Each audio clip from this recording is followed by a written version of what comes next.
All right, welcome back, ladies and gentlemen, to the small-time tournament. We are in Game 2 of Broxy versus Suby. We're going to be playing on MLG Metalopolis. That is Suby's choice, as Broxy was able to take Game 1. And as soon as those players are ready, we are going to go ahead and get started.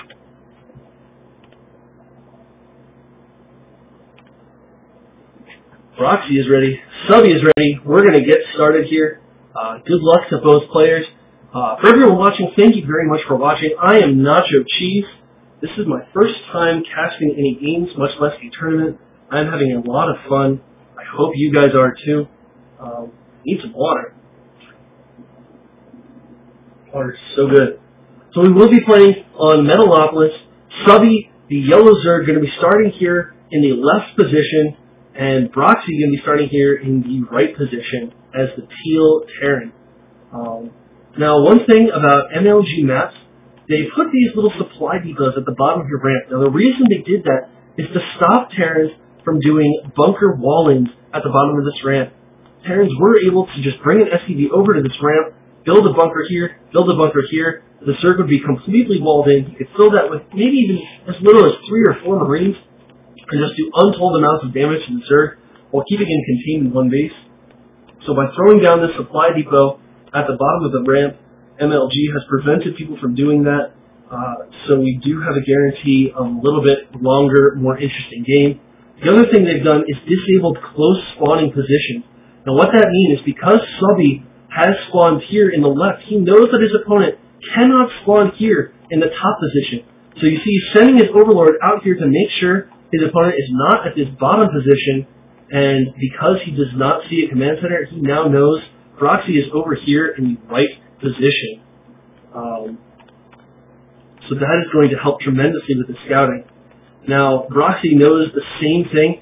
You see, he sent his worker out this way first instead of down to this base, because he knows his opponent cannot be at this bottom base. And so since he has scouted up here and not seen any creep and not seen a hatchery, he will now know that Suby is in the left position. Now, it looks like Suby, a little bit confused about MLG maps, as he sent out the scout to this empty base first, I guess not knowing about those close spawn positions. So that drone wasted a little bit of time, but it's not going to be significant. Broxy now going to move in to this base. Suby going a little aggressive, taking a lot of workers off the line to try and deal with just this one SCV. You really only need to take one off the line. So he's going to be at a little bit of a macro disadvantage from that. Not too terribly much. But remember that small disadvantages in the beginning of the game can accumulate to very large disadvantages in the late game. Broxy going for the same 2-racks aggressive build that Suby scouted last time and was able to deal with pretty well. We'll see how well it does now. Broxy, though, moving this barracks back and getting a tech lab. So I don't know if we're going to see some early stim or whether we're going to see some marauders come into play.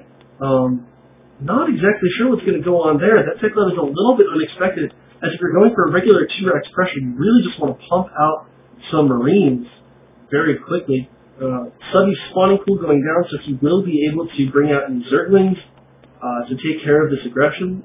He is dropping a Spine Crawler. Unlike this, again, this can protect from any run-bys, from anything aggressive like a Hellion. It can protect this ramp. What it can't really do much against, though, is a Reaper, which we see Broxy is getting 2 Reapers. Reapers are incredibly powerful against Zerg early game, as they do that extra damage against light units. And guess what units counts as light? Zerglings and drones. So for these players going for Spanishiwa builds, trying to defend with just Zerglings and just drones, Reapers can be absolutely deadly. Now what Broxy wants to do is keep these hidden so as to get the element of surprise. That's going to be tough to do with Suby having his Zergling on the tower there and having these Zerglings up front here. Broxy is going to be moving out, and does Suby see this? He does. He sees those 2 Reapers. He is probably going to get a lot more Spine Crawlers in his base to try and deal with this, because there's nothing else he can really do. Until speed comes out for those Zerglings, those Reapers can kite the Zerglings to the end of the world and not take any damage if microed properly. Now the Zergling did take advantage of a lowered supply depot, was able to get in here and do some nice scouting, but he's not going to see anything too out of the ordinary. He sees this factory, he sees the double gas, but this double gas is in normal timing, so he's probably not expecting any sort of cloaked Banshee cheese. These Reapers coming in here, able to kill one worker, and then having to run away as this Queen is able to defend. The Queen is not a light unit, it's a biological psionic unit, so these Reapers do not do the extra damage against that. And he is going to wisely pull back these Reapers and reevaluate his strategy.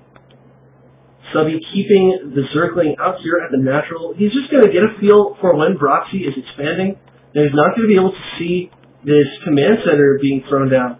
But he will be able to see it once it lands or attempts to land down at this natural. However, he could take advantage of this lowered supply depot. I'm surprised that Broxy has not raised this up. He's not trying to move units out. He's going for more Reapers, which is interesting after his strategy has already been scouted. He's got 4 Reapers over here and a Marine. That Marine's just kind of chilling out. These Reapers moving in here. Reapers do a surprising amount of damage to the building. If he can get this building before the speed upgrade finishes, that would be huge, as he will be able to kite the Zerglings, but the Zerglings are going to come in here and scare them away. However, that is not a lot of Zerglings. These Reapers will be able to get in here and do some more damage. However, he's going to have to run away, and it looks like this speed is going to finish, unless he can kill this in 5 seconds, but he's not focusing on it. And so this speed will finish, and Zerglings will now do a lot better against these Reapers. However, he has killed a lot of the Zerglings. 22 Zerglings now in production for Suby, but Broxy able to kill the spawning pool and force him to rebuild it. So these Zerglings are all he has left right now. He cannot rebuild any more Zerglings, but he does start attacking the Reapers, kills one, and scares the others off. But Broxy is sticking with this aggression, moving back in, going to take out some more Zerglings. He's doing a lot of damage to these Reapers, but he's doing more damage to the Zerglings. Remember, Zerglings as light units just take extra damage against that. Now he is going to run into a couple more Zerglings up there, but he is going to be able to scan and get these guys from the low ground. And this game is not looking very good for Suby, who also lost game 1. Suby now is playing to stay in this tournament, whereas Broxy is playing with a 1-game lead. And he is sticking with this Reaper aggression. He sees no reason to switch out of this. Suby has been on the defensive, has not been able to tech up to roaches or anything else, has not really been able to get out any queens to deal with this. And these queens are just too slow anyway. You know, they're slower than Reapers when they're on the creep, but when they're off the creep, they're slower than molasses running uphill in July. In January. July, they'd actually run uphill a little bit faster. These Reapers sneaking behind, just killing untold amounts of drones, forcing these queens to run over here, and still just going to do a lot of damage against that queen. That queen goes down. This queen also going to go down, and Suby probably going to be GGing out of this pretty soon. He just does not have what it takes to defend this. Moving the Spinecrawler back to try and get a nice little attack on these Reapers, but these Reapers can just run down the hill and run away. This Spinecrawler, though, in a really great position to do a lot of damage, take care of those Reapers, and Suby looks like he's going to be cleaning this up. However, we do have 3 Reapers on the way at a time now for Broxy. Again, just sticking with that Reaper aggression. He is now starting to get his natural up. Suby, while he's been taking a lot of damage, has had his natural up for quite a while.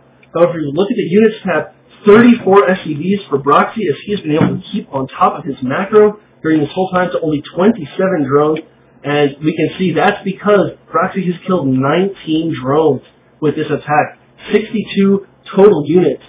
Now Suby moving out here with an aggressive counter push, but these Reapers could just jump up the hill and do all sorts of damage against this. This supply depot though is still lowered, so these Zerglings could run into the main base and do a lot of damage. They're just going to run over to the natural, kill a lot of workers, and then go and try and kill these Reapers. But again, Reapers doing that extra damage against light units, going to be able to clean that up. Only getting 2 workers killed with that attack. Broxy probably, or Suby, not very happy about how that turned out. And we are seeing Suby is getting his 3rd base. This is interesting. He's been under a lot of pressure to go ahead and expand and get up this macro hatchery. It's a little risky, especially because these Reapers can run in here, and if Broxy's controlling this correctly, he will scout this. I don't know if he's seeing that. Yes, he is. He's seeing that. He's going to go after this hatchery and either force the cancel or just outright kill it. And that hatchery is destroyed, so that's a lot of lost minerals for Suby. He's moving down, going to be taking out this macro hatch as well. There's just not enough Zerglings out on the field to be able to deal with this. Only 12 Zerglings, 11 Zerglings now to take care of the 14 Reapers. Reapers are going to win that fight any day, especially with the increased mobility of just being able to jump up and down these cliffs.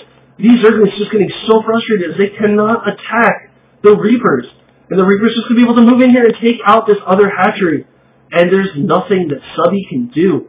Broxy now with a 15 food lead over Suby. He's got equal amounts of expansions, but he has his 12 worker advantage. And he is just continuing to go super aggressive with these Reapers. Now this is probably a safe play from Broxy, as he is so far ahead. He can likely just go in for the kill very soon here. But I would like to see, as we were talking about in other games, when you're ahead, don't do risky all-in attacks, get more ahead. I would love to see Broxy throw down a third, even at this gold expansion. I would love to see him get some engineering bays and start upgrading these Reapers. I would love to start, although he does have +1/+1, I stand corrected. These Reapers are a lot stronger thanks to that. And they're just going to move in here and take out these Spine Crawlers. Going to do a lot of damage against these Zerglings.